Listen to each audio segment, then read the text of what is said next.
नमस्कार। चलिए आज हम चौथे तीर्थंकर भगवान अभिनंदन नाथ के प्रेरक जीवन की यात्रा पर चलते हैं और उनकी कहानी को करीब से समझते हैं।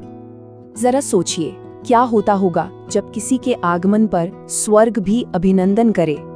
यही सवाल, यही अद्भुत कल्पना भगवान अभिनंदन नाथ की पूरी कहानी का दिल है, जो उनके जन्म के साथ ही शुरू हो जाती है। तो हमारी ये कहानी शुरू होती है अयोध्या नगरी से। राजा समर और रानी सिद्धार्था देवी के घर एक ऐसे राजकुमार का जन्म हुआ जो दिव्य था। उनका नाम रखा गया अभिनंदन। देखिए, इस नाम का मतलब ही कितना गहरा है, जिसका स्वागत किया जाए। और ये नाम बिल्कुल सही था, क्योंकि उनके जन्म का जश्न सिर्फ धरती पर इंसानों ने ही नहीं, बल्कि स्वर्ग में देवताओं ने भी मनाया था। ये कोई साधारण जन्म नहीं था। सोचकर देखिए, उनके जन्म लेते ही जैसे पूरा ब्रह्मांड आनंद से भर गया हो। आसमान से फूलों की बारिश हो रही थी, चारों ओर एक मीठा संगीत गूंज रहा था और एक भीनी भीनी खुशबू फैली हुई थी। ये सब संकेत थे उनके आगमन के। अब बचपन से ही राजकुमार अभिनंदन में कुछ ऐसी बातें थीं, कुछ ऐसे गुण थे जो उन्हें किसी भी आम राजकुमार से बिल्कुल अलग बनाते थे। जहां दूसरे राजकुमार शाही ठाट बाट में रहते, वहीं अभिनंदन नाथ सादगी पसंद करते थे। उन्हें सादे कपड़े पहनना, सादा भोजन करना और सेवकों और बच्चों के साथ बैठना अच्छा लगता था। ये सब क्या दिखाता है?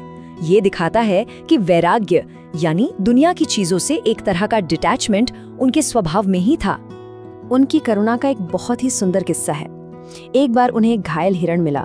उन्होंने उसे बड़े प्यार से उठाया, उसके घाव को साफ किया और अपने हाथों से उसे खाना खिलाया।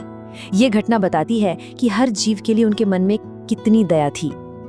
देखिए, कितनी कम उम्र में ही उन्हें कितनी गहरी समझ थी। जब उन्हें सोने का रथ तोहफे में दिया गया तो उन्होंने उसे लेने से मना कर दिया और कहा कि असली तरक्की तो गुणों से होती है, सोने चांदी से नहीं। और यही आध्यात्मिक समझ, यही गहरी सोच उन्हें जीवन के सबसे बड़े मोड़ पर ले आती है, अपने राजपाट, अपने साम्राज्य को त्याग देने के निर्णय तक। एक दिन उन्होंने एक बहुत ही सुंदर दिव्य हाथी को देखा और उसे देखते ही उन्हें एक गहरा बोध हुआ। उन्हें समझ आया कि दुनिया की हर चीज, चाहे वो खूबसूरती हो, ताकत हो या स्वर्ग का सुख ही क्यों ना हो, सब कुछ अस्थायी है, सब एक दिन खत्म हो जाएगा। इसी गहरी समझ से पैदा होती है वैराग्य की भावना, सांसारिक सुखों से अनासक्ति। ये समझना बहुत जरूरी है कि वैराग्य का मतलब दुनिया से डरना या नफरत करना नहीं है, बल्कि ये समझ लेना है कि असली सुख इन चीजों में नहीं है। इसके बाद उन्होंने आत्मज्ञान की खोज में एक कठोर तपस्या का रास्ता चुना, ताकि वो उस परम सत्य को, उस अनंत ज्ञान को पा सकें। उनकी ये जो ज्ञान की यात्रा थी, वो 4 बहुत ही शक्तिशाली चरणों में पूरी हुई। सबसे पहले उन्होंने प्रियंगु वृक्ष के नीचे दीक्षा ली और संसार का त्याग किया। फिर वो इतने गहरे ध्यान में चले गए कि पक्षी आकर उनके कंधों पर बैठने लगे। उन्होंने अपने अंदर के सभी कर्मों पर विजय पाई और आखिर में उन्हें केवल ज्ञान की प्राप्ति हुई। 9 महीने, सोचिए, 9 महीनों के अटूट ध्यान के बाद उन्होंने अपने सभी कर्मों को नष्ट कर दिया और केवल ज्ञान को पाया। केवल ज्ञान का मतलब है सब कुछ जान लेना, भूत वर्तमान भविष्य सब कुछ पूरी तरह से साफ साफ दिखाई देना। अब जब उन्हें परम ज्ञान मिल गया तो उनका मकसद बदल गया। उनका एकमात्र उद्देश्य बन गया दूसरों को भी मुक्ति का वही रास्ता दिखाना जो उन्होंने खुद खोजा था। समावसरण, एक ऐसी दिव्य सभा जहां से उन्होंने अपनी देशना दी, और उनकी वाणी में ऐसा जादू था कि वहां मौजूद हर प्राणी, इंसान, जानवर, देवता, सब अपनी अपनी भाषा में उनके उपदेश को समझ लेते थे। उन्होंने अहिंसा, अनेकांतवाद और क्षमा का मार्ग दिखाया।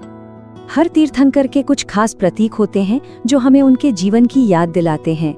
भगवान अभिनंदन नाथ का चिन्ह वानर है, उनका पवित्र वृक्ष प्रियंगु है, जन्मभूमि अयोध्या है और उन्होंने सम्मेद शिखर जी से मोक्ष प्राप्त किया।